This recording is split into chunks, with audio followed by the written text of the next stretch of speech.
Hey everybody, Johnny Disc Golf back with another off-season interview. This time I am joined by the reigning disc golf world champion and now Team DGA member, Miss Catrina Allen. How you doing? I'm great. How are you? I'm doing solid. It has been like a straight week of beautiful weather. It's like 62 degrees in San Francisco. I'm about to All head to right. Stockton, so no complaints. How's it up? Where are you at right now? I'm in Arizona, Phoenix.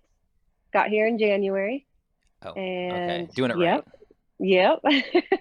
Do the holidays in the cold and the snow, and then you get out here and do the off season here in Phoenix. Yeah.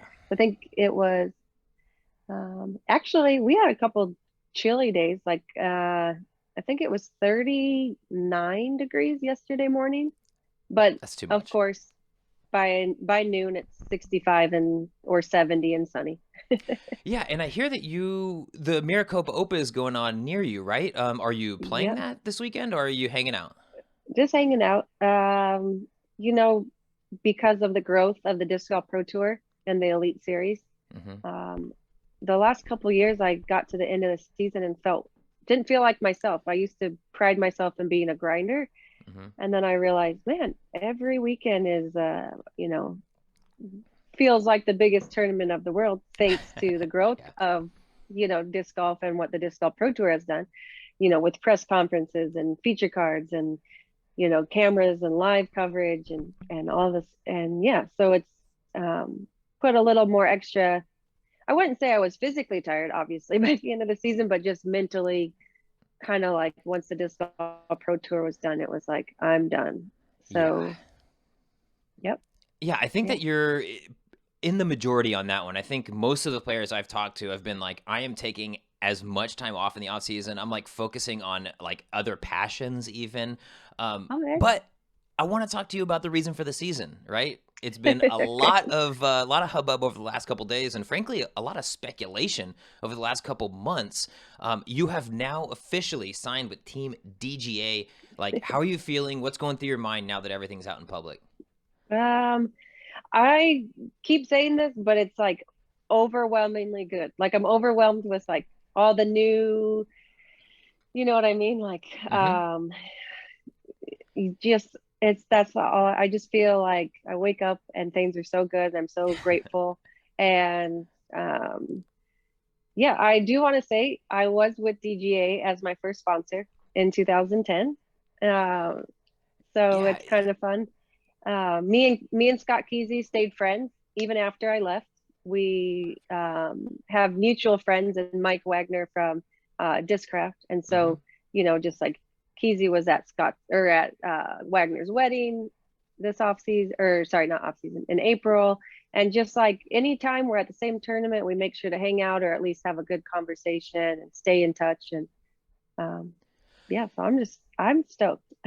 Yeah, and I noticed that in your announcement video, you did mention that, and I fancy myself fairly in the know with a lot of the disc golf stuff. I had no idea that that was even the case. Yep. Was that you mentioned that you stayed friends with CEO, Scott Kesey and all that stuff? Was that the leading reason why you ended up to join Team DGA?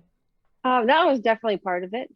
Um, I we just did a live on YouTube yesterday, and Keezy said, which I didn't know, at Mike and Melissa's wedding, we had sat down and talked and just like caught up, and I was telling him, carnivore diet and all these crazy things I'm trying to do to be a better athlete and have a better positive mental attitude and a Hmm. different look on life and all this stuff. And he said it kind of started there. It kind of started like the things started ticking. And then, yeah, we just got on a call one day and started talking. And, it's nothing felt forced. Like I just felt like I was talking to a friend, Hmm. and we just kept bringing up certain things. And we were just on the same page and had the same outlook on the way we like to do business or the way we like to promote the sport or ourselves. And it just kept going from there. Yeah, and it really looks like DGA's, they're, I could be wrong, but I think they're like the oldest manufacturer, one of the original manufacturers. I mean, they literally have discgolf.com Right. as their website. Like, Is that is this a concerted effort from DGA? Not that you need to be speaking on their behalf, but like to make a bigger splash into the pro scene. You know, they've had Matt Bell, but now they have, obviously Andrew Marweed, and now yourself, two of the better players in their respective divisions. I couldn't answer that question for sure. I do think they would like to, possibly with Andrew and I signing, rebrand. Obviously they make baskets and they Mhm. do that very well. And, you see those everywhere. But I do think they want to, maybe come with this growth of the sport and take that opportunity. And yeah, I think that was the part of the reasoning behind signing me and Andrew was, you know, to stay up with the explosion of the sport. Yeah, and did you have any conversations with Andrew at all? I mean, I don't necessarily know you guys as like rolling in the same circles necessarily on tour. So, was there any communication? No, I mean I only seen Andrew and hey, good morning, hi, how are you? Hmm. He's just a Midwest kid. He's super nice and but no, I actually haven't talked to him yet. But yeah. So, the obvious question I think that you're going to get as this whole season starts and everything, you were with Prodigy since literally the day it started, or at least the day they really announced that big pro team.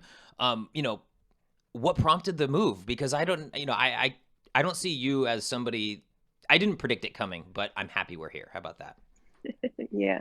Um, this is kind of a tough question, or not question, but a tough to answer. And I've prided myself, just not just in my relationships as far as like what am I trying to say? Like I prided myself when I left DGA with staying friends with Scott Kesey. I pride myself when leaving Discraft because that was my second ever Hmm. sponsor.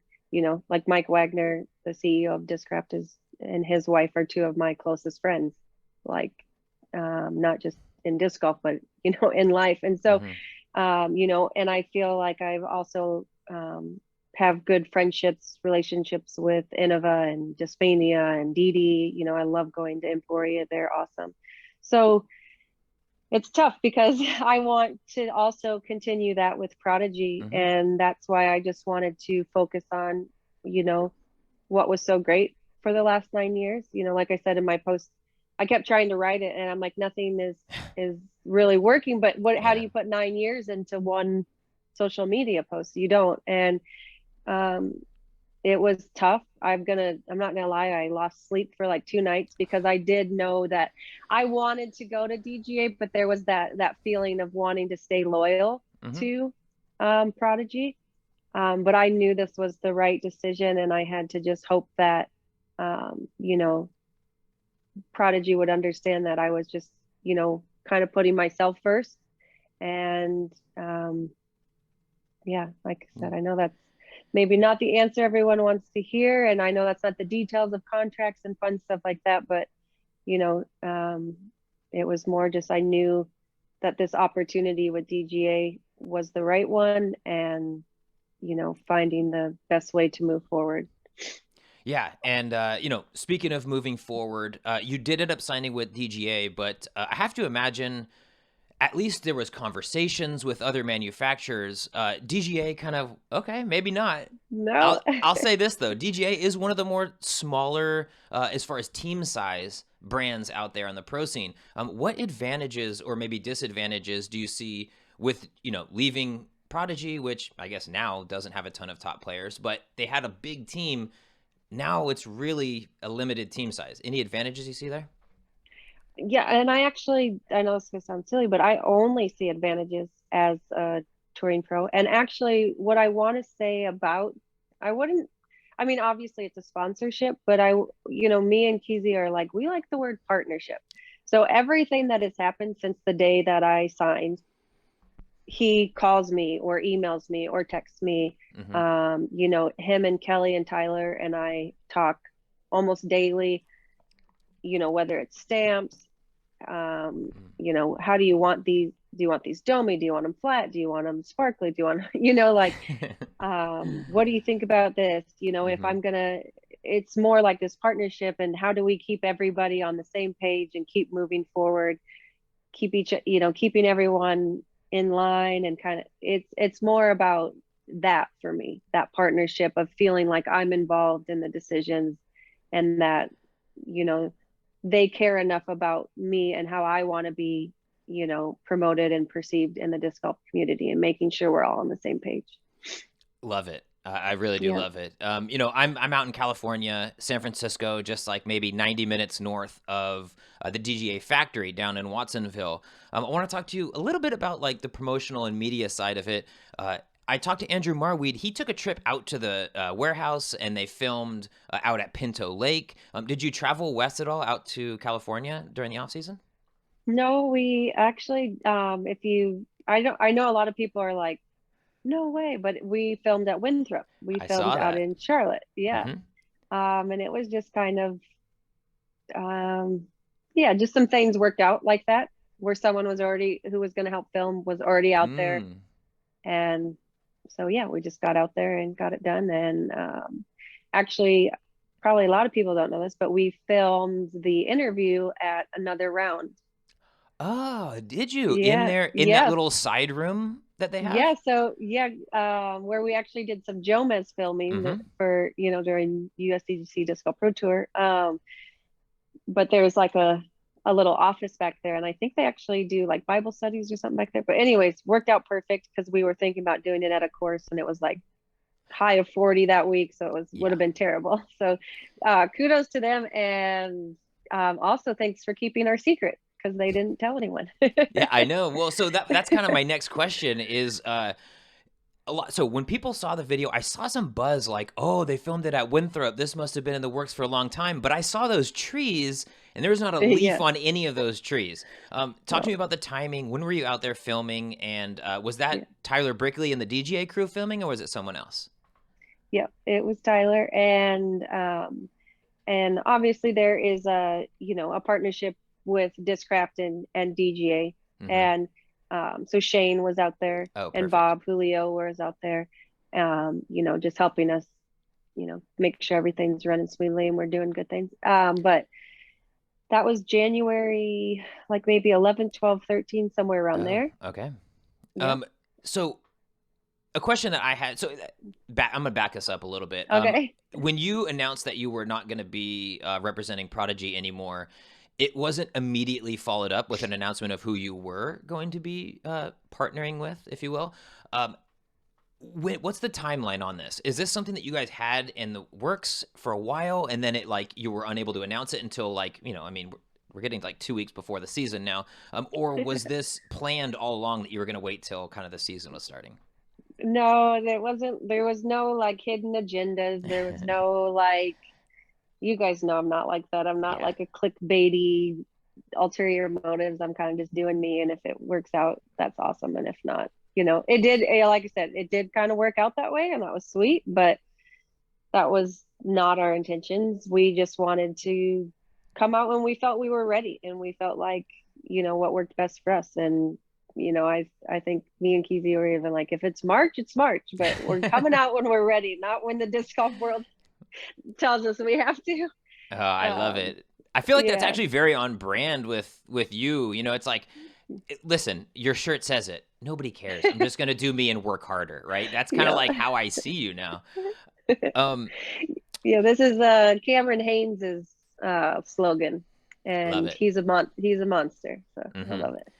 Yep. Um, so quick question before we move into a little bit of the new discs.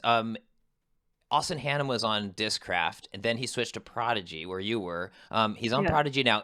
Are we gonna see Hanna with DGA maybe sometime soon? He's the same way. He's gonna just like, he's still in contract with Prodigy through the year, Hmm. and he's still gonna do his part and throw the disc. And he said, at the end of the season, I'm gonna go where that fits. If that's staying with Prodigy for another year, 2 years, 4 years, or going to Innova, he's gonna go where he thinks, it's the best fit for him. But I Perfect. mean, it's always nice to have your significant other throw in the same disc, but you know us and you know him. He's just doing him. Exactly. No, very true. Yeah. So you said you spoke about the new discs there in a sec. Let's talk about them. Okay. You've been throwing the same discs for quite a while now, and I've been filming him for quite a while, and I'm super excited to see I'm super excited to see everyone just start to throw a little bit different molds. It's kind of one of the craziest, shiftiest off seasons we've ever had. Talk a little bit about some of the discs that you're liking, enjoying. Is there any like new shots that are opening up because, there's a disc that didn't exist maybe? So gosh, I'm gonna just name my bag, I feel like, because Hit it. I'm just enjoying all of it. I'm putting with the steady BLs, which Mm-hmm. is new for me to putt without a bead. Mm-hmm. And then throwing the breaker, the tremor. Sorry. Tremor. Yeah, the tremor. So I have a Minnesota accent, and I say trimmer, like Yeah. like a Trimmer. bush trimmer. Yeah. So, Not a tremor. yeah, Keezy and Tyler have been making fun of me in my Minnesota, like how we say crick and all the other Oh weird yeah. things we say. Bag. Yeah. So, anyways, and then which I'm loving for like hyzer flip. Yeah. It's incredible. Rift will be my signature disc, Mm-hmm. and loving that. Oh my God.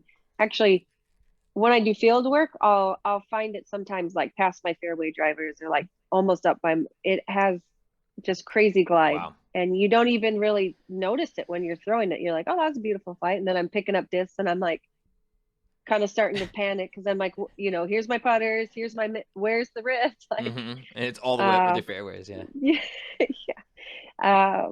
And then I'm loving the pipeline. Mm-hmm. I've been rolling the sail, Oh and yeah. that's incredible. But also, if you throw, it's just like similar to the Rift. I'll be hyzer flip it, gets a nice turn, comes back a little, and I'll catch it past my tempests or my torrents or my hurricanes. What else am I loving? And then we've designed a disc, so that's pretty I'm awesome. glad you mentioned it. I was going to ask, I Yeah, have two discs in mind that I was going to ask you about. This is one of them. Could you talk about yeah, the disc itself and maybe the process behind you helping design it? yeah. I just felt like it was something I was always wanting in my bag, Mm-hmm. and that's just like where I'm going to throw my mids. And instead of having to force them, this has a very similar flight, Mm-hmm. but with all the glide of a fairway driver. So, I know I'm going to get out on tour, and there's going to be some holes where maybe I used to, throw my mids because it was the right flight, but I wasn't getting the distance or the control that I wanted. And so that's kind of where that's going to play. It's also going to be a great disc for just like all, whether you've been playing for a day or you've been playing for Yeah. years. And I did this in the YouTube, and I don't want to get Austin in trouble, but I was throwing him yesterday, and I was trying to throw this shot, and he's like, "Give me one. I'll show you what da da da." Because I was trying to show him like I designed this disc for this shot Yeah. right here, and I'm like trying to execute it, and he's like, "Give me one," and he threw it, and I was like, "Yes, that's exactly what I'm trying to." Yeah, just that, when there's like a low ceiling, Yeah. but you want the flight of a mid range. I'll have the proto. The disc that I in my head envision you throwing when I think of like Catrina Allen throwing a shot is that blue fairway driver, kind of that clear blue. Is that Yeah. is that going to be in the same family of shots as this one? Yes, but that's like very beat in. Yeah. That used to be overstable, and Mm-hmm. this will actually be a little more understable, little glidier, and do that right out of the bag. Won't take Okay. a year to get it to there. Is that so? But Then yes, I would imagine you're probably going to be like cycling these fairly frequently to kind of like because it'll likely beat in flippier, right? yeah. I guess we'll see. You know I me. guess it's so new. The flippier it gets, the more hyzer and the easier it is to throw Very true, for actually. me. Very true. But I also love it, like, putting it out left with a little less hyzer, letting it Mm-hmm. flip up, and then just letting it glide right. Yeah. So, yeah, Have you messed around with the Quake at all? That's one that yeah, like I don't think that you had an exact disc like that in your old lineup, right? that's very true. Yes, it's in the bag for sure. 100%. Yeah. Yeah, And that that's will like be very useful. Yeah, that's a disc that I like is very slept on in my opinion. I did an Yep. interview with Chris Dickerson, and he mentioned, he's with Discraft. That's going to be one of the Yeah. DGA discs that makes his bag. Are Yep. you going to have any Discraft molds in the bag? I think you can carry like one or two, right? So far I don't have any, and I actually haven't even thought about it. Mm, Um, I don't know if I just vibing with the disc so much that I haven't, you know, we did talk, I think, I did talk to Keezy a little bit about it, and I was like, maybe that's an opportunity for us to, if I feel like I really am missing a spot or missing a disc, maybe that's another opportunity to make a yeah. mold instead of, you know, um, but yeah, so far so good. Like something I told a friend because they were like asking me the same question, like, oh, they don't have a lot of options. Mm-hmm. But I feel like what Keezy does so well is he's he's not just throwing this out there. You know what I mean? He has 100%. put so much thought and passion and hard work behind the molds that I think that's why, and I'm seeing that. It's just like, even if I'm maybe not going to throw that disc, I'm like, I can see how well this was designed and it's doing just what you want it to do. So that's so far, and I'm loving the Rogue and I mean, the Hypercane Yeah. Hypercane and the Hellfire. Like, there's so many good discs. Mm-hmm. Like that's what I said. You could take all of them, and each one is so good in its own little way. Yeah. Yeah, I went out to I was out at Pinto a little while ago and was playing with a gentleman that throws all DGA, and he put me on the Hypercane because I like a nice fast overstable discs for my sidearms. Yeah. Holy moly. I mean it's It's really no good. joke. It's It's no no joke. joke. Yeah. If it gets Uh windy in Vegas, Hypercane's coming out. yes, all day. Um Yeah. one of the things that I think the general public is curious about is, with everyone switching discs, everybody's going to be throwing new mold, or a lot of people are going to be throwing new molds. Do you feel like the professional players take that long to like learn a new, like to me it's almost like all the manufacturers, at the end of the day, you guys are so good. You could throw paper plates on Heiser and get them to go where you want. Like, do you feel like there's going to be a lag time between how comfortable you are with these new discs and where you are with a bag that you've been throwing for like, I don't know, 8, 10 years, 9 years, 9 years? I don't know. I guess it's kind of like this. Like, it can either be an excuse, or you can focus on it, or you can, I'm just enjoying learning the new disc, enjoying, throwing a little different shots Mm-hmm. and flights. And um I have to be, you know aware that there might be certain shots. Like the other day I was like, you know what, I should probably be working on are my putter up shots.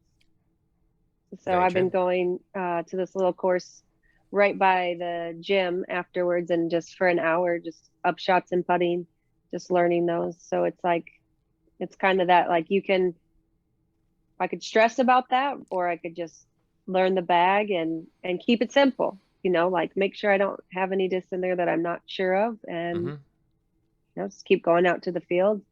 And then another thing I really am going to focus on is I'm going to go to the course and not think like, okay, well, I threw this, so what disc is like that? No, okay, here's the hole. You've been doing field work for over a month, so what shot in the field fits this hole? What disc in my bag fits this hole? Yeah, I'm actually glad that you mentioned that because that's something that I think, I've talked about this a little bit over the off season, but like I would imagine, and I do this to myself, but I've been playing for half as long, but like you can get into a routine and you get to a course, you've played this tournament 5 years in a row, 8 years in a row, you know what disc you're throwing, you step up, you throw it. It's very monotonous and like surgical at that point. Do you feel like a renewed excitement to go out to a course now because you have all these new tools to break down a course with? Yeah, I mean, I definitely, like, what would be the right word? I have a new kind of fire. Like, I have to work even harder. Mm-hmm. Obviously, not to beat a dead horse. I love hard work and I love preparing and training and being prepared. But it's almost like, now I really have to. I can't work hard. I really have to put in the time to learn these discs and to, yeah. So yeah, it has for sure. It'll be. I mean, I'm not gonna lie. I've already been like going through LVC courses in my head Yeah. about you know, like, okay, what am I going to throw in hole one? What am I going to throw in hole two? Like, so definitely. Yes. Do you, this is slightly off topic, but just hearing you say that, this is something I do. When I'm going to sleep at night, sometimes I'll lay my head down and I'll just like envision myself playing Golden Gate Park, my home course, and just like throwing the Okay. shots. And like, that's how I'll fall asleep a lot. Okay. Have you been doing that this off season at all? Like is that Yeah. something you I do it during things at the gym that I hate doing. So do? like um I've been doing the same girl's workouts, and I actually downloaded her app, and I don't know if she's like, oh, now that you're paying, you're gonna pay. But anyway, like they're so much harder. Yeah. Um and she does these like little burnouts at the end, and you had to plank the other day where you had to put weight Oh, on your back, and you just had to go as long as you could. And to like get myself out of the mindset, I was doing that with LVC. Like, okay, don't think about the plank. Think about what shots, what new discs are you going to throw at LVC? yeah. Or if I'm like doing cardio and I'm like, I try to, Yeah, yeah. just focus on the triple island hole on that first course. Just focus on the triple island hole. Oh, I forgot about it. Shit. Yeah, that might be Maybe actually more that's why I don't painful. play courses in my head. Is there's Exactly. always that hole that I don't need to be worried about that so soon in the Oh season. my gosh, that's too much. Well, listen, Yeah. let's kind of like skew away from your new sponsorship, the deals, all that stuff. Let's talk about your play a little bit. Last year, you obviously won the world championships. It was one of the most. If James didn't throw in from 250 feet, it would have been one of the most like historic, crazy worlds. But it kind of got. I mean, you probably it kind of got overshadowed a little bit by the insanity. Yeah. How did Yeah. you feel after that and now, like, looking back on it? If I watch it, if I get a comment, if someone brings it up, I get emotional still. It still brings tears to my eyes. And yes, but you know what? I've had so many people say that I think it's gotten almost equal Yeah. love. I've had so many people say, like, you know, I know James's shot was awesome, but your shot was sick, you know, Yes. and like, even though I'm jealous, I would have loved to throw in. That's so sick, you know, like, Yeah. uh, anyways, so yeah, I mean, Did you? like I said, it was incredible. I'll sometimes just be thinking about it and be like, I'm here where I am now because of that tournament and because of all the hard work that got me to that tournament. Absolutely. Yeah. Is that a shot where? Well, we probably won't be on that same course, but in that same shot, are you going sail there next year for just that big loopy drifty tourney? Yeah, or maybe the proto. Ooh, okay, okay. I like what I Yeah. hear. Good, good. I need to get Yeah. my hands on one of those because Because see, I the like their disc. proto would just stay over. It probably been parked. Ah, Maybe. see? Maybe. Okay, Maybe. okay, okay. Yeah, hey, it At might have least gone that's the in. It might plan. have gone in That's with the the proto. plan. Yeah. Yep. Yep. Well, looking at the awards from the last season, the Disc Golf Pro Tour, it was a new thing that they were debuting where, there wasn't like a hard line, qualification to get each award, right? It was quite subjective, especially in the Player of the Year. It was voting and all that stuff. How did you feel about the way it worked out? Missy Gannon getting Player of the Year. You're the world champion. You won, obviously, more events over the year. What's your perspective on it? Yeah, I mean, I obviously would give that to probably Paige Pierce, to be honest, because of the points. Mm. And I think I'm more of like a logical, just like, this is what place you got at these many events, and like more of an average, like I agree. Ricky was at the top. He was very consistent. And that might come from me like following golf, and that's kind of similar to how they do things, and or other sports, but it's, more how you played throughout the season. And I thought I had probably 2 or 3 finishes that I was very upset with. But other than that, regular season, I'm not talking like, fun stuff like the match play and things like that, but just like regular season, I felt from the start to the end, it was very rare that I wasn't, at the top. Yeah, So. I wholeheartedly agree. It was for me, it was like maybe the best overall performance of the season. You also won Worlds. Like, come on, that should count for something. Right. Pivoting into this year, you had a fantastic year, but you're someone who says trust the, or not trust the process, but stick to the process, focus on day-to-day Right. stuff. I think we've done, I'm going to ballpark 35 interviews last year as far as like post round stuff. You get asked the same question every single time. How do you do it? What's the plan? I'm going to stick to the process. I'm going to go to the gym in the morning. Are we getting that again this year? Is there any Yeah. bigger goals, aspirations outside of like left foot, right foot, left foot, right foot? Yeah. I'm getting up earlier this year. God, no. Yeah, I know. So you're getting up at night? You just sleep in the afternoons? Yeah, I guess. I mean, not like super early, but I've I know. been up at 4:45. Get my butt to the gym, get a good workout, Mm-hmm. and then right away. And this is kind of like something non-disc golf related. I follow a lady who talks about like when you get up, you need to get some sunlight. Like the sun is so good for you and your rhythm, and it helps you sleep and can help your. Anyways, that's a whole nother podcast and stuff. I don't actually. She's so smart. I don't understand. She's a doctor. Anyways, Mm-hmm. so I'm like, hey, what a perfect opportunity. I can be if I get done at the gym before the sun comes up, I can be at the course. No one's going to be there because I had to hide with my new disc, right? Yeah. I can be at the course when no one's there. I can get this good sunlight in the morning, and I can work on putting and approaching.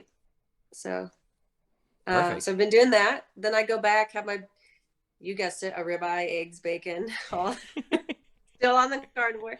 And then now with DGA and then making me so involved, that's my kind of time to answer emails, get on calls, do stuff like this podcast. Mm-hmm. My adult time, I call it. My being an adult. I know. We spend so much time hanging out in parks throwing frisbees. It's important like to remember that we do have to do the adulting sometimes.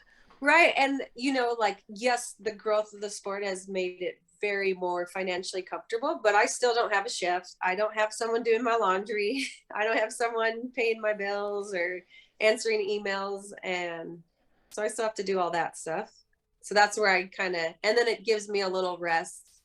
And then normally noonish out to the field, grab the basket, take it out there, putt and throw. And then then they say that it's like really good when the sun's going down to also be out in the sunlight. And so sometimes I'll go out and putt, or I'll go out and throw, or, now I can actually go play a course. Yeah.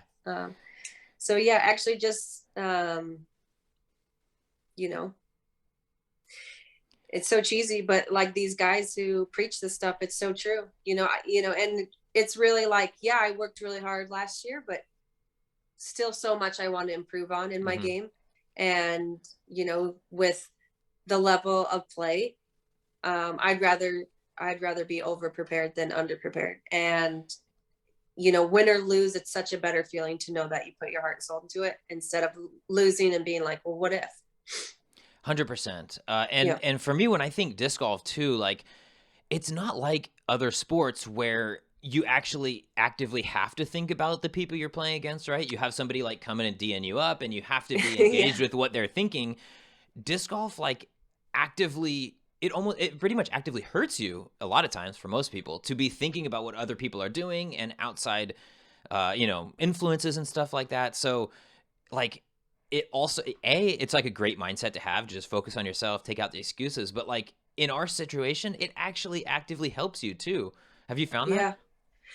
No, absolutely. And in fact, it's it just helps. I feel like it helps in a lot of things in life, but yes, on the disc golf course especially, just like I could look at the course and be like, oh, this is a really long course, so these people are going to have an advantage, or oh, this is a pitch and a putt, so these people who are putting it have an advantage. When it's like, you actually have, like you said, you have no control over what other people bring to the course, and they could have a good day, they could have a bad day, but it's just extra stress that's not necessary, instead of take all that stress and worry about like, what do I need to fix? How hard do I need to work? And being prepared. And I know if I look back at Worlds and I look back at Jonesboro and MVP and Delaware and all those rounds where everything was clicking, I had no clue what anyone else was shooting. Exactly. Like obviously you have a feel, you're killing it, but it's just, you got to get in that mindset for sure. Yeah, very much a flow state. You know, it's hard to get that in disc golf with all the waiting around. It's kind of like baseball in that regard. It's hard to stay focused for like 4 seconds and then and then like stay focused for the minute in between or the 2 minutes in between. You know. Yeah. I want to get a couple of carnivore-based questions, but first, one kind of slightly more serious tone. The FPO field has been very much benefited from, well, not ben. I mean, your financials have been benefited by the fact that there aren't three of like the top 5 players in the world playing over the last 2 years, right? I'm talking Kristen, Hanna, Evelina. What's your mindset going into this season? Considering, you know, maybe that third place drops to 5th sometimes. Maybe that first is 2nd now because there's somebody really, really pushing you. What's your mindset relative to the Europeans playing? You know, I think a couple things, and it's really just to talk more about what we just talked about, obviously. They could come over here, obviously, and kill it. I'm, to be honest, don't know how long they're coming. If they're going to just be here all season, they're doing little spots. But I think only Paige and Sarah Holcomb probably, and a few others, but those are who come to mind first, can really talk about the grind of the season, right? And so I have to think, like, if I go over to Europe for for 2 weeks, it's fun, it's awesome, it's new, it's great, you play great, and then you leave, right? Like, but imagine going to Europe for like 4 months. Like, things are different, you're missing your home, like, can people come and be on tour full time and play? It's like people who play well at their local tournament, right? So I guess the whole point is that I think it's going to be awesome because it's just going to elevate the women's level, and the more great players we have, the better the coverage. The lead card's going to have even more talent, and it'll be even more fun to watch. And that might make for some exciting finishes where there's like 5 women within a stroke and things like that. But for me, if I focus on that, like, oh gosh, the Europeans are going to come over and kill it. Like, what am I going to do? Instead of just like, all right, Kat, just keep doing the things you're doing and, head down, focus on your game. Yeah, you can't you're right. control I guess how they play. You can only control how you prepare. Yeah, following those 2 questions following up probably were the same question at the end of the day, right? I mean, it's yeah, like, kind of, but it's also definitely worth talking about. And for me, it's more like I'm just thinking, okay, that means more views, bigger field, better competition. It's just going to push me more. And, like I think I don't know if I've ever said that in an interview, but I think I have. I don't like to win when everyone else plays bad. Like, I like to win, but play a little better, like. Yeah, I mean, I think most athletes are that way, right? It's like, man, we want to win, but we don't want it to be like this. Like, you play so that you can make that putt in the last hole or last 2 holes, boom, in the big, you don't get that if you're up 7 or 8 strokes like Jonesboro. You just kind of coasted it in, cool, chalk up a W, but I mean, I'm not gonna lie, I also like it. Yes. Yeah, hard to argue with that. So a little some kind of softer, lighter questions here to finish it up. One, you mentioned you're still on the carnivore diet. How has there been any developments in how you're preparing your ribeyes? Because it's pretty basic from what I heard, in a good way though. Yeah, just butter. That's all I do. Butter in the cast iron skillet, and I love it. As rare as possible in the middle, and a little crust on the outside. And if I think I could eat it raw, but I'm not ready. No, Catrina. Yeah. I know people are not going to want to hear that, but it's no, the truth. But they are going to want to see it. And if you do, I have to be there to film it. Just let me know when you're going with a straight raw steak, because it has to be seen by the general public. So I obviously research it crazy. That's just how I am about everything. How much knowledge can I get? How much can I find out about stuff? But there's a lot of people in the carnivore community who just eat everything raw, eggs, just eat it all. So what I always tell people is I want you to just think back, right? And there's no gas stations, and there's no Starbucks, and there's no grocery stores. And you might not have a fire, right? We are carnivores. Just remember that. Oh, no, no. Well, so omnivores, certainly omnivores, but yeah. To break down the raw meat. I'm just not ready for it. And I'm Yeah. a crazy carnivore lady. Okay, so question number 2: where's your go-to place on the road to get? I have to imagine you're getting good meat, right? You're not going to be a Yeah. carnivore and be eating like Safeway specials. So, Yeah. what's your go-to spot on the road? Grocery store wise, I like a Sprouts or a Whole Foods, or now I'm kind of venturing out and I even have people sending me like, hey, there's a local meat shop here, or Ooh. one of Drew's buddies just reached out to me and he went hunting in Colorado and he got a mule deer and an elk. And he's like, I got some steaks ready for you when you come to Yes. Stockton. I'll make sure Drew has them for you. And which is awesome. Yeah, I'd like to definitely hit up some local shops and get some, you know. Yeah. Yeah. I went to BC for the BC Open a few years ago, and the TD Okay. had just like bagged a moose, and so we had Oh moose my steaks. It was incredible. I was I like haven't had fully moose Canadian. It I've was only great. had like, obviously like, but I haven't had moose. Yeah. What would you compare? Was it pretty gamey or was It it it was, but it was like, I would almost say it was like bison-y, or like like in really that. tender, kind of a Exactly. little more lean? Yes, it was so Yeah. good. And like, if it's different when somebody goes hunt something, has it butchered, and then brings it back. It's just a different process It's than. so different and it's so like, and I Drew's friend knows about my carnivore diet and knows that, and because people message me, well, would you even kill your own deer, and or your own, and I was like, hey, I think it's a pretty, like, what do you call it, like there's a little, like, it's a little spiritual, like, I was you thinking had it. to go out and hunt, and you're not killing because you like killing animals. You understand the, like, respect between the land and the animal, and you're thankful for their life and for the nutrients and things like that. That's what it's really all about. And that's awesome. That's awesome. You got to experience that. That's Yeah. really cool. Yeah. It was. I still look back on it fondly. I mean, it's like one of my favorite Canadian memories. But all Yeah. right, last question, and this is a Okay. follow-up on the interview we did in 2019, I believe, out in San Francisco. You mentioned then that you were big into puzzles. So, Oh, yeah. are you still doing puzzles? What's the most recent puzzle you did? Is it 1,000 piece or 2,000? Where are we at? Okay. You know what? I haven't done a puzzle since the Disc Golf Pro Tour finale. Right? Okay.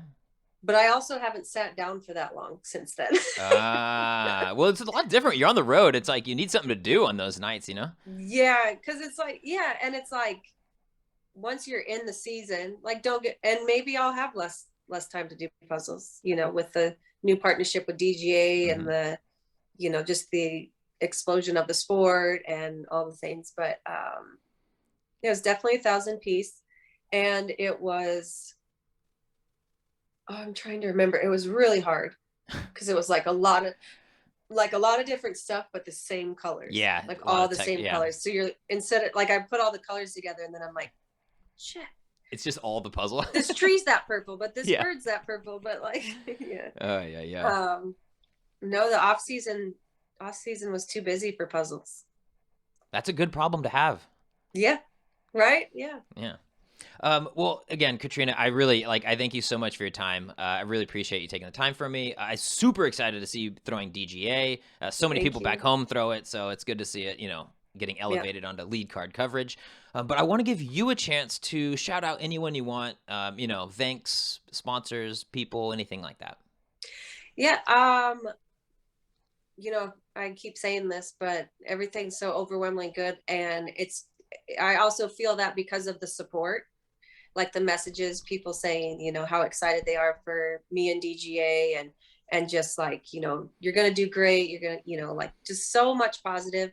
And I've worked so hard to get in that mindset. And so for my, the disc golf community, fans, DGA community, to see that and appreciate that means the world to me. And with that, I just want to thank DGA, for just allowing, they want to show the disc golf world that side of me, and who I truly am. And I'm really excited and really appreciate the offer, of them doing that. So, yeah. And yeah, and thank you to you for having me and let me talk about my crazy carnivore and crazy workouts and all that stuff. No, it is truly, it's a pleasure. I always enjoy the chance that we get to sit down and chat. Really, I can't wait to, I'll see you out in Tucson here in a couple weeks for the All-Star Awesome. event. And then, gosh, once that gets started, it's like right back into the grindstone. Right, see you every weekend. I know. The day before the tournament. So can't wait to see you then. But for now, that is all we have for this interview. If you folks would like coverage of all things disc golf, make sure to subscribe to my YouTube channel.